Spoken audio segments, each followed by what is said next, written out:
మన వెన్నెముకలో నరాలు వెళ్ళే మార్గాన్ని స్పైనల్ కెనాల్ అంటారు. సో, ఈ స్పైనల్ కెనాల్ లోపల మనకి స్పైనల్ కార్డ్ అనేది పాస్ అవుతూ ఉంటుంది. అక్కడి నుంచి చిన్న చిన్నగా విడిపోయి చిన్న నరాలుగా మారి, ఆ నరాలు ఆ స్పైనల్ కెనాల్‌లో నుంచి ట్రావెల్ అయ్యి స్పైనల్ ఫొరామెన్ అని ఉంటుంది. దాని ద్వారా బయటకి వచ్చి మనకి కండరాలకి, చర్మానికి ఇట్లా వెళ్తూ ఉంటాయి.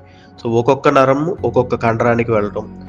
ఈ స్పైనల్ కెనాల్ అనేది ఎప్పుడైతే డిస్క్ వల్ల గాని, లేకపోతే ఎముక బయటకి పెరగటం వల్ల గాని, ఎప్పుడైతే నారో అయిపోద్ది అంటే సన్నబడిపోతుందో, నరాల మీద ఒత్తిడి అనేది పెరుగుతుంది. ఈ నరాల మీద ఒత్తిడి పెరిగినప్పుడు నడుము నొప్పి రావటం, కాళ్ళల్లోకి తిమ్మిరులు రావటం, కాళ్ళలోకి నొప్పులు రావటం, సయాటికా పెయిన్ లాంటిది రావటం, ఇట్లాంటివన్నీ వచ్చే అవకాశాలున్నాయి. సో, ఇది వచ్చినప్పుడు నిర్లక్ష్యం చేయకుండా వెంటనే మనం దాన్ని ఎంఆర్ఐ ద్వారా కనుగొనగలిగితే దానికి ఆపరేషన్ చేయాలా? లేదా మందుల ద్వారా ప్రయత్నం చేయాలా? లేదంటే ఇంజెక్షన్ థెరపీ చేయాలా? అనేది ఒక కాల్ తీసుకోవడానికి వీలు పడుతుంది. సో, ఇట్లాంటి లక్షణాలు ఉన్నవాళ్ళు వెంటనే దగ్గరలో ఉన్న న్యూరో సర్జన్‌ని సంప్రదించాలి.